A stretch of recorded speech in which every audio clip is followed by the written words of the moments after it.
आपने दोनों विचारधारा को बैलेंस रखा या फिर जो आपने कोशिश करी कि ज़्यादा ड्रामेटाइज़ ना हो, जो एक्चुअल चीज़ें वो निकल जाए? उस कैरेक्टर को क्रिएट करके फिर हमने एक जो गोधरा का ये जो साबरमती का जो इंसिडेंट है वो हमने पूरा कवर किया है। इन दैट सेंस फैक्चुअल हम रहे हैं इंसिडेंट को लेकर। एक ट्रूथ जो आप अपना बनाते हो, जो आपको लगता है हाँ ये किसी भी तरीके से पॉलिटिकली ड्रिवन नहीं है या कोई आपका पर्सनल इंटेंशन नहीं है, बहुत ऑनेस्टी से आपने जो ऑब्जर्व किया है, जब आप उस पर कॉन्फिडेंट हो जाते हो तो फिर आप वो बात कहते हो। तो हमने उसी ऑनेस्टी से ही वो बात कही है। मेरे साथ है अविनाश तोमर, जिन्होंने साबरमती रिपोर्ट की स्क्रीन राइटिंग करी है। उनसे जानते हैं कि क्या-क्या उनको फेस करना पड़ा और उनकी ऑब्जर्वेशन क्या थी साबरमती रिपोर्ट को लेकर? साबरमती एक बहुत ही बड़ा प्रोजेक्ट था, not in terms of scale of production और मेकिंग। एज अ टॉपिक भी वो बहुत बड़ा मुद्दा है, क्योंकि 20 साल पुराना 22 साल पुराना मुद्दा है जिसकी छाप इंडिया पे बहुत गहरी है, क्योंकि वहाँ से मुल्क के एक तरह से कह सकते हैं कि मानस पटल के दो हिस्से हुए हैं। तो एक मेजर इवेंट था, ऐसे छोटे छोटे बहुत सारे हुए हैं, बट वो एक मेजर इंसिडेंट था। उसको बनाने से पहले एक जिम्मेदारी सी रहती है कि आप कहीं भी किसी तौर पे आप गलत नहीं हो सकते, फैक्चुअली आर्टिस्टिकली या किसी भी पैमाने पे। तो उसके लिए हम लोगों ने बहुत सारी तैयारी करी, बहुत रिसर्च हुई, कमीशन की जितनी भी रिपोर्ट्स थी, मल्टीपल कमीशंस थी, उनकी रिपोर्ट्स पढ़ी, एसआईटी थे, फॉरेंसिक्स थे, फिजिकली जाकर गोधरा में हम लोगों ने देखा क्या रियलिटी है। वो सब सारी चीज़ें पुख्ता करने के बाद फिर हमने उसको ड्रामेटाइज किया to make it more accessible and palatable to the audience, क्योंकि आपको कहानी कहनी है, उसमें एक एंगेजमेंट होना चाहिए। तो वो सब एक्सरसाइज करीब 1.5-2 साल पूरी हुई और फिर अभी फिल्म बाहर है और लोगों को काफ़ी अच्छी लग रही है। वहाँ पर आपने जाकर जो उस टाइम पे विक्टिम्स थे उनसे बातचीत करी, कैसे फैक्चुअल चीज़ें कैसे निकाल के लाते थे? फैक्चुअल चीज़ें देखिए, कमिटी की जो रिपोर्ट्स हैं उसमें एक एक डिटेल है। अभी क्योंकि जो क्राइम सीन है हम उसको रिविजिट उस मोमेंट पे तो नहीं कर सकते, अ, सब कुछ टेम्पर्ड हो चुका है उसमें। फिर भी मैंने देखा था कुछ चीज़ें थी जो इंटैक्ट थी, जैसे वो जो दरवाजे थे वो आज भी वहाँ से दिखते हैं कि अंदर से ठोके गए हैं, तो आप थोड़ा बहुत समझ सकते हो। बाकी लोकल लोगों से, पत्रकारों से, जो लोग वहाँ पे थे उस समय, उन सबसे बात की। जो मीडिया लॉबी है, जिन लोगों ने उस समय बात बाहर लाने की कोशिश करी, उन लोगों से भी बात करी। तो वो एक ट्रूथ जो आप अपना बनाते हो, जो आपको लगता है हाँ ये किसी भी तरीके से पॉलिटिकली ड्रिवन नहीं है या कोई आपका पर्सनल इंटेंशन नहीं है, बहुत ऑनेस्टी से आपने जो ऑब्जर्व किया है, जब आप उस पर कॉन्फिडेंट हो जाते हो तो फिर आप वो बात कहते हो। तो हमने उसी ऑनेस्टी से ही वो बात कही है। और एक तरीके की विक्ट्री है हमारी पूरी टीम की कि जितने भी लोगों ने फिल्म देखी है, चाहे वो लोग इस विचारधारा की तरफ, इस तरफ हो या उस तरफ हो, वो दोनों ही में से किसी ने ये नहीं बोला कि नहीं ये फैक्चुअली गलत है, आपने जो दिखाया वैसा नहीं हुआ था। तो ये बहुत बड़ी विक्ट्री है, मोर देन की फिल्म कितनी पसंद आ रही है। आपने दोनों विचारधारा को बैलेंस रखा या फिर जो आपने कोशिश करी कि ज़्यादा ड्रामेटाइज़ ना हो, जो एक्चुअल चीज़ें वो निकल के आए? कि ड्रामेटाइज किया गया है कैरेक्टर पर्सपेक्टिव से, कि जो कैरेक्टर है वो फिक्शनल है। वो आज जाकर मतलब वो जो कहानी है हमारी 3 चरणों में चलती है, 2002, 2005 और फिर 2012। 2024 में कहानी है भी नहीं। तो वो एक बदलते भारत की कहानी है। वो एक कैरेक्टर है जो इंडिया को रिप्रेजेंट करता है। 2002 में इंडिया कैसे अपनी चीज़ों में इंफीरियर था, एक कॉम्प्लेक्स था, हिंदी बोलने में शर्म आती थी, और पूरा इंडिया जो है वो इंग्लिश चैनल्स की तरफ देखता था, उनको लगता था सीरियस पत्रकारिता तो यही है। तो ऐसा फिक्शनल कैरेक्टर हमने डाला ताकि थीम कवर कर सकें इंडिया की। उस कैरेक्टर को क्रिएट करके फिर हमने एक जो गोधरा का ये जो साबरमती का जो इंसिडेंट है वो हमने पूरा कवर किया है। इन दैट सेंस फैक्चुअल हम रहे हैं इंसिडेंट को लेकर, कि जो वो जब वो कैरेक्टर वापस जाकर देख रहा है वो सारी चीजें हमने एज इट इज रखी हैं। इट्स दैट तो कैरेक्टर का पार्ट है वो फिक्शनल है। सो वो एक लाइन आपको लेकर चलनी पड़ती है, आप कितना ड्रामेटाइज और कहाँ पे करना है, वो बहुत सिंसियरिटी का काम होता है। तो अभी जब आप लिखते हैं, आप कैरेक्टर डिसाइड करते हैं, तो आपने आपने सोचा था कि इसको कौन प्ले कर सकता है? वो काम भली डायरेक्टर्स का होता है, कास्टिंग डायरेक्टर का होता है। नहीं, बहुत बार राइटर्स भी सजेस्ट करते हैं, क्योंकि writer is the sort of, you can call it a mother of any film. वो कंसीव करता है, सबसे पहले आइडिया कंसीव करता है, उसको 9 महीने या एक साल लग जाता है। तो इन अ वे वो माँ होती है। वो जब कर रहा होता है तो उसके दिमाग में सारी चीजें चलती हैं कि यार ये एक्टर कर सकता है, या फॉर दैट मैटर एक्टर हटाओ, आप सिर्फ कैरेक्टर को पहले वो इन्विजन करता है अपने दिमाग में कि ये कैरेक्टर ऐसी बातें करता होगा, इसका वजन इतना होगा, इसकी दाढ़ी होगी, ये ऐसे कपड़े पहनता होगा, चेक पहनता होगा या सॉलिड पहनता होगा, ये सॉलिड पहनता है तो क्यों पहनता है, या फिर ये एक कोट पहनता है तो इसके मन में ऐसा क्या है कि ये कोट ही पहनता है, ये किस डेमोग्राफिक से आता है। तो बहुत सारे सवाल होते हैं, कोई 3-4 सवाल नहीं है। It's a very pragmatic and very rigorous exercise that you have to go through to understand your character first, and then you write it on paper, logically correct करो, and then you elevate the character with certain tropes, आप उसको कुछ flaws देते हो, कुछ motivations देते हो, and that's how you create that word, and then it's more realistic and which is more relatable to the audience. आप जैसे फिक्शन पे भी काम करते हैं, लाइक मिर्जापुर, फिर आप एक्चुअल स्टोरी भी उठाते हैं, क्या डिफरेंस होता है वो दोनों में? See, स्टोरी राइटिंग के कुछ कन्वेंशंस होते हैं। हम्म, जब आप फिक्शन लिखते हो, जैसे आप टेस्ट मैच खेलते हो, खेल तो आप वही खेल रहे हो, लेकिन आपको पता है कि यहाँ पे रेड बॉल है, वो शुरू में ज्यादा स्विंग होगा, 10 ओवर बाद कुछ और करेगा। फिल्म राइटिंग और ओटीटी, फिक्शन और रियलिटी, रियलिटी जब आप कोई ड्रामा पकड़ते हो तो आपके ऊपर रिस्पॉन्सिबिलिटी ज्यादा आ जाती है, एक एक्स्ट्रा वर्क होता है। हम्म, दो रीजन है, क्योंकि आपको मेहनत ज्यादा करनी पड़ती है, क्योंकि अगर मैं अभी कोई कैरेक्टर, एक स्टोरी बना देता हूँ रोमांटिक, तो मैं उसमें कुछ भी कर सकता हूँ, कोई मुझसे सवाल नहीं करेगा, क्योंकि वो सब कुछ फिक्शनल है। कैरेक्टर ने कुछ गलत भी किया तो आपसे कोई बोलेगा नहीं कि ये ऐसा क्यों किया, लोगों को पसंद नहीं आएगी वो अलग बात है। लेकिन जब आप फैक्चुअल चीज बना रहे हो, रियलिटी बना रहे हो, तब आप कुछ गलत नहीं कर सकते, क्योंकि आप अपना लीवे नहीं ले सकते कि यार मेरी कहानी में ये मजा नहीं आ रहा तो चलो मैं कैरेक्टर से ये करा देता हूँ, या सर्टेन फैक्ट को मैं डिस्टॉर्ट कर देता हूँ just to make it more engaging, वो आप कर नहीं सकते। तो इन दैट सेंस फैक्चुअल लिखना टफ होता है। एज अ राइटर मेरा एक सवाल, मैं भी कभी कभी लिखता हूँ, कोशिश करता हूँ कि आप जब लिखते हैं, जो भी कैरेक्टर में जाते हैं, तो क्या कैरेक्टर में जाना पड़ता है, या आपकी फिक्शन लिख रहे हैं सपोज आप, उसके बाद आपको सोचना पड़ता है, इमेजिनेशन में ही काम शुरू हो जाता है, या आपके पास कुछ पास्ट अनुभव होना चाहिए?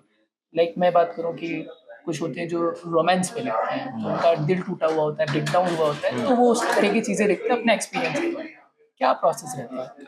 नहीं, इट्स मिक्स एंड मैच, मतलब कम, देखिए जब तक आप अपने कैरेक्टर को फील नहीं करेंगे तो वो रियल नहीं बनेगा, वो बहुत ही यूनिडायमेंशनल होगा। हम्म, मतलब वो एक तरीके से ही बात कर रहा होगा जो आपको रियल नहीं लगेगा। उसको आप जितने लोगों से जिंदगी में मिलते हैं, ऐसा नहीं है कि आप एक ही कैरेक्टर को लेते हैं रियल लाइफ में और उसको पूरा का पूरा उतार देते हैं, हालांकि ये भी होता है। और जब आप कोई फिक्शनल कैरेक्टर लिखते हैं तो आप किसी किसी कैरेक्टर से कुछ लेते हैं, किसी से कुछ लेते हैं, किसी से कुछ लेते हैं, और उसको एक एक यूनिक इंडिविजुअल बनाते हैं। तो इन दैट सेंस वो पूरा इमेजिनेशन का भी काम नहीं है, पूरा समाज से उठाने का भी काम नहीं है। ये हर राइटर का यूनिक होता है कि वो उसका प्रोसेस क्या है, और ऑल्सो डिपेंड करता है कि कहानी किसकी है। अभी आप एक डकैत पे कहानी लिख रहे हैं या पान सिंह तोमर पे कहानी लिख रहे हैं, तो आप जाओगे उसके बारे में पूरा रिसर्च करोगे, फिर आप उसको वैसे ही लिख दोगे। या फिर आपने कोई रियलिटी में कोई ऐसा आदमी देखा जो एकदम दिमाग से सटका हुआ, तो आपके पास 80-90% उसका मटेरियल है, आप उसको 10% इमेजिन करके लिखोगे।